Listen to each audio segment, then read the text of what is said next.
సంగారెడ్డి జిల్లా కంది ప్రాంతంలోని బీజేపీ జిల్లా కార్యాలయంలో నిర్వహించిన మీడియా సమావేశంలో మెదక్ ఎంపీ రఘునందన్ రావు పలు రాజకీయ అంశాలపై స్పందించారు. తన రాజకీయ జీవితంలో ఎప్పుడు ప్రత్యర్థులతో రహస్య సమావేశాలు లేదా ములాఖత్ రాజకీయాలు చేయలేదని స్పష్టం చేశారు.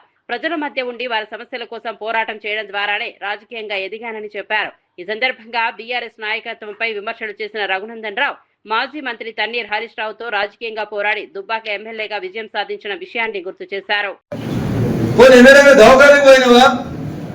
ఉచిత విద్య ఉచిత వైద్యం ఇద్దామని ఎన్నడైనా మాట్లాడేవా? ఇవాళ నీ అవసరం కోసం, నువ్వు పోటీ చేయాలన్న ఆలోచన కోసం నువ్వు పార్టీ పెట్టినవని జర్నలిస్ట్ మిత్రులు అడిగితే ఊరంతా నేను లిక్కర్ రాయని తిడితే రఘునందన్ రావు చెప్పిండు ప్రజాస్వామ్యబద్ధంగా ఈ దేశంలో ఎవరికైనా పార్టీ పెట్టుకునే హక్కు ఉంది, కవిత కూడా పార్టీ పెట్టుకుంటుంది, ఏమైతే అని చెప్పినావు. అరే ఇంత డెమోక్రసీని గౌరవించే నన్ను చేసి పడితే ఒక ఆయన ఉన్నాడు కదా, వదుతాడు కదా మీ ఎంపీ అంటుంది. మాట్లాడితే మీకు ఒరువులాగా వినబడుతుందా? మెదక్ జిల్లా ప్రజల కంఠశోష నీకు ఒరువులాగా వినబడుతుందా? కవిత మాకు మోసం చేసడం రాదు, మాకు మాయ మాటలు చెప్పుడు రాదు, మాకు నమ్మిన వాళ్ళని వంచడం అంతకంటే తెలియదు.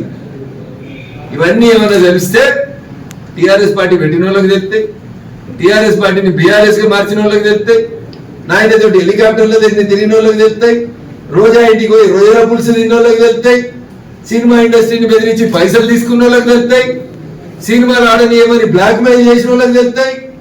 మాకు ఇవేం తెలియలే, అమాయకులు మేము. ఏమనుంటే ప్రజలకు సేవ చేసుడు తెలుసు, ఈ దేశం కోసం పనిచేయడం తెలుసు, నమ్మిన సిద్ధాంతం కోసం గీత గీసి నిలబడడం తెలుసు. మీలాగా లాలుచి రాజకీయాలు, కుమ్ముక్కు రాజకీయాలు, ఇట్లాంటి చిల్లర పనులు రఘునందన్ ఎప్పుడు చేయలేదు, భవిష్యత్తులో కూడా చేయడు.